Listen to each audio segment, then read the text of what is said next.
जय हो। राम नाम के हीरे मोल और बिना मोल के, अरे आप सब्जी भी नहीं ले सकते हो बिना मोल के, तो बिना पैसों के। तो अब सब्जी से तो कोई सूझता नाम नहीं है परमात्मा का, लेकिन अनमोल नाम को आप ऐसे ही खो रहे हो। गली गली में सबको पता है, गांव गांव में सबको पता है। हमारे देखो अजनावर से भक्त आ गए हैं राम कथा सुनने के लिए।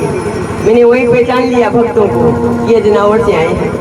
तो जो राम कथा के इच्छुक है, जो भगवान के भक्त हैं, प्रेमी हैं, वो कहां से कहां पहुंच जाते हैं साहब। ये राम कथा ऐसे ही नहीं है। राम कथा क्या बताई है भोलेनाथ ने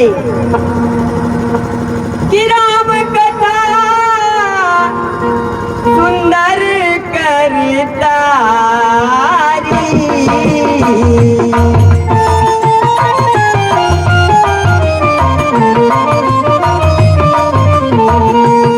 से विहंग उड़ावन हारी।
राम कथा, ध्यान देना शब्दों पे। ये सुंदर करतारी, सुंदर ताली है, और जिसके बजाने मात्र से संशय रूपी विहंग अंदर बैठे हुए हैं वो उड़ जाते हैं केवल सुनने मात्र से कि संशय विहंग उड़ावन हारी। संशय भरा हुआ है अंदर, कोई न कोई संशय हो ही जाता है जीव को। तो राम कथा का काम क्या है? संशय विहंग उड़ावन हारी। पक्षी बैठे रहते हैं हमारे अंदर भी संशय रूपी। तो वो पक्षी सब राम कथा की ताली बजने से ही उड़ जाते हैं। और क्या कहा भोलेनाथ ने कि हे देवी, कि ये राम कथा कली बिटप कुल्हाड़ी, ये कलयुग को प्रहार करने वाली कुल्हाड़ी है। क्योंकि ये काल चक्र पता नहीं 24 घंटा चलता रहता है परमात्मा का, और इसके चक्कर में हम भी पता नहीं कब पिस सकते हैं। इसलिए इसका काम क्या है कि राम कथा कली पीटप कुल्हाड़ी, कलयुग का वध करने वाली कुल्हाड़ी है देवी है कि सादर सुन गिरिराज कुमारी।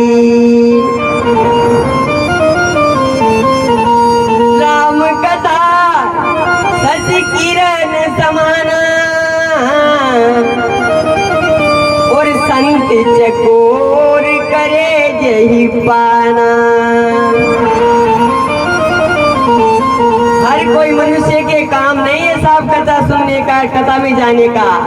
भोलेनाथ कहते हैं कि जो संत रूपी हृदय होता है, जिसका नवनीत के समान मक्खन के समान होता है, वही राम कथा का श्रोता बताया है।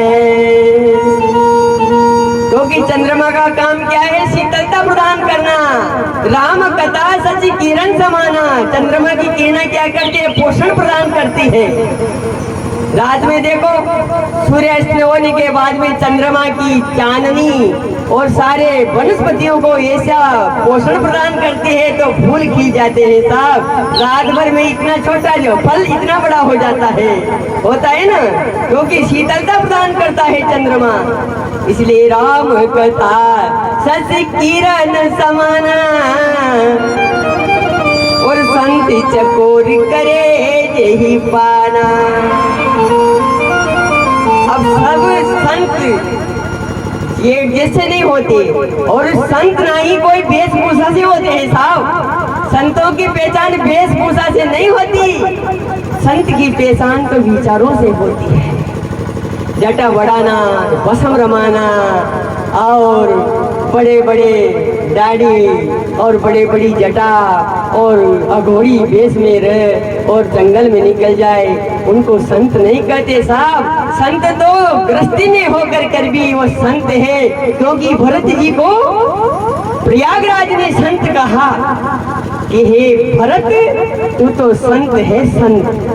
क्योंकि संत विचारों से होता है, जो माया में नहीं उलझता। सारे अवध के राज को ठोकर मार दी भरत जी ने और चले हैं राम जी से मिलने के लिए।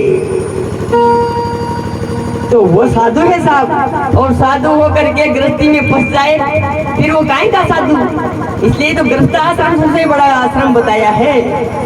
गृहस्थी में रह करके आप सब कुछ कर सकते हो। जंगल में जाने की आवश्यकता नहीं है कि हम जंगल में जाएंगे साहब और भजन करेंगे और सबका परित्याग करेंगे, हमारे परिवार को छोड़ जाएंगे। ऐसा कुछ नहीं लिखा साहब। रामचरितमानस कहता है कि जो विचार से संत है, सबकी सेवा करे, सबका धर्म के साथ में पालन करे, मर्यादा पुरुषोत्तम राम के चरित्रों का गान करते हुए उनके चरित्रों पे चले, उनके चरित्र पवित्र हो, वही तो संत है।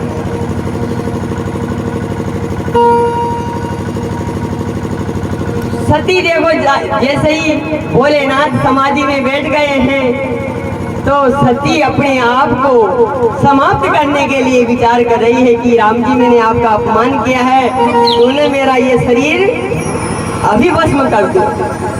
जिनका अपमान किया उन्हीं से प्रार्थना करती है सती। और भोलेनाथ समाधि में बैठे हैं, उनको कोई लेना देना नहीं है। किसका अपमान किसका मान कोई उनको लेना देना नहीं है। तो आज विमान जा रहे हैं, आकाश मार्ग से विमान जा रहे हैं, विमानों में बैठ बैठ के देवगाना गीत गाती हुई जा रही है। सती ने विचार किया, ये कहीं तो जा रहे हैं, कोई उत्सव है। तो एक उनकी बहन आई, उनने विमान उतारा वहाँ और कहने लगी कि तुम्हें याद नहीं, अरे पिता के यहाँ यज्ञ चल रहा है और तू नहीं जाएगी। तो सती के मन में विचार आया कि उन्हें मेरे पति से पूछ लूं, लेकिन पति तो समाधि में लीन है। अब जाऊं तो कैसे जाऊं, पति की आज्ञा के बिना मैं कैसे जा सकती हूँ। कहा बहनों आप चलो, मैं पति से पूछ करके आऊंगी, क्योंकि मेरे पति अभी समाधि में लीन है। अब जैसे भोलेनाथ की समाधि टूटी तो क्या पता चलेगा, सती कैलाश में है, भोलेनाथ बड़ बर्फ के नीचे बैठे हैं वहां दूर। तो राम नाम शिव सुमिरन लागे,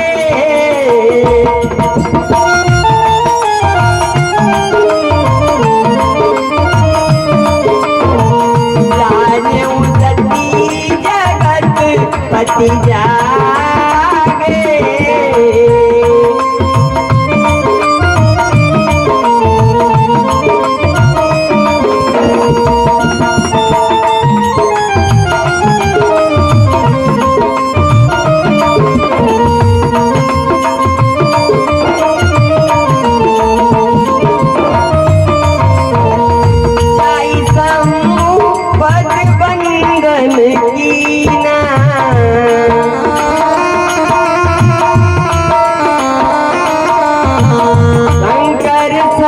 मुख आसन दीना,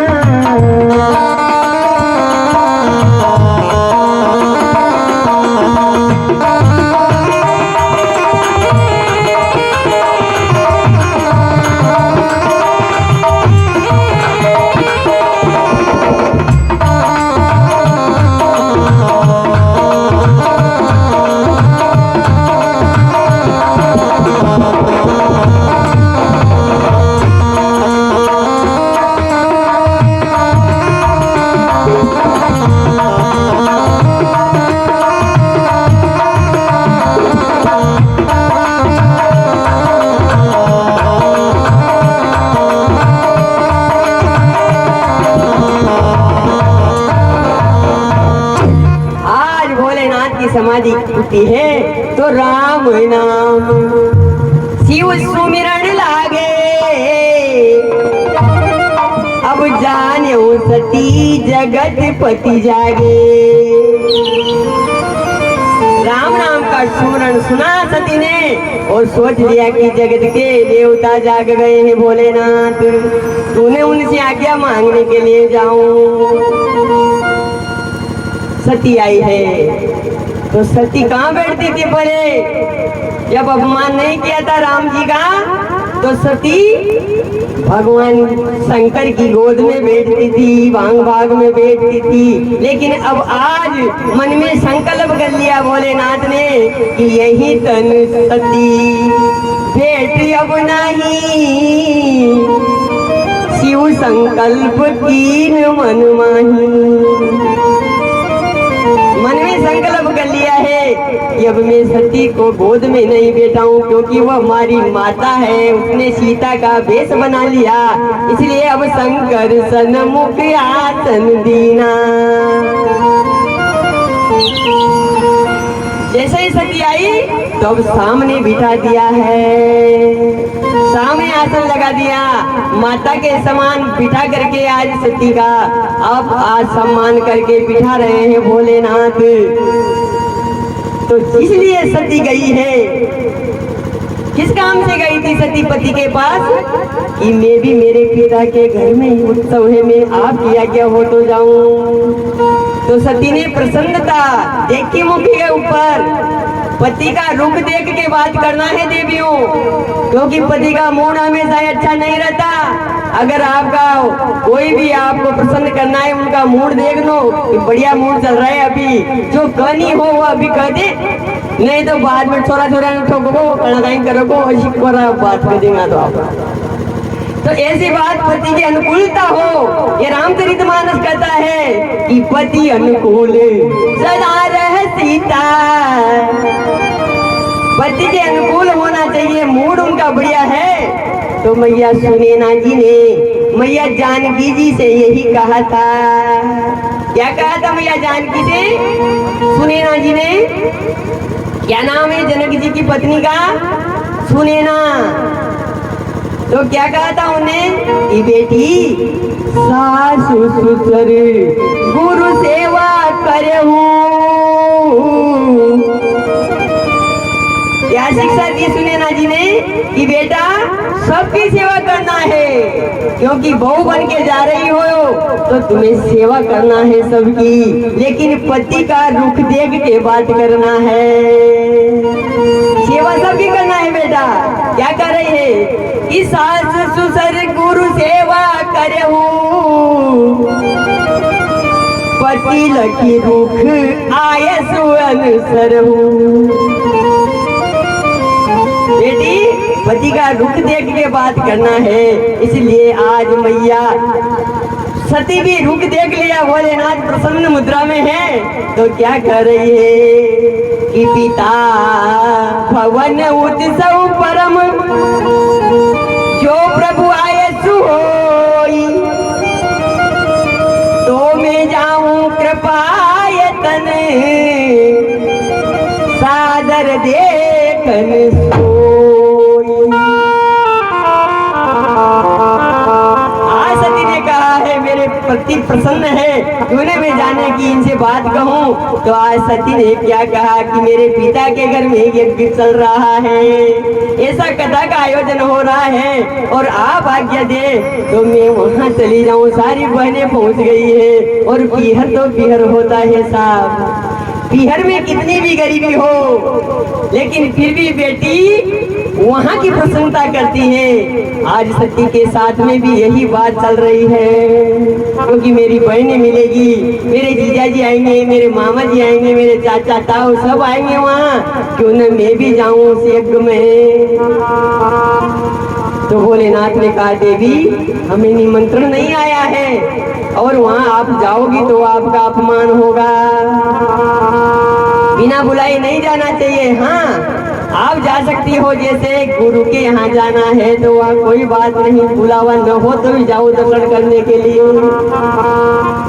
पिता के घर भी जा सकती हो, लेकिन पिता के घर में क्या है देवी, तेरे पिता ने मेरा अपमान कर दिया एक बार, मैंने अभी तक नहीं बताया।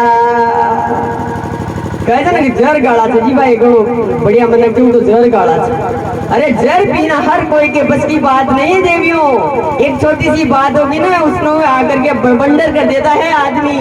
लेकिन भोलेनाथ देखो कितनी विष भरी बात वो आज पी करके कर रहे हैं कि देवी मैंने ब्रह्म सभा में अपमान किया तेरे पिता ने, लेकिन मैंने अभी तक नहीं बताया।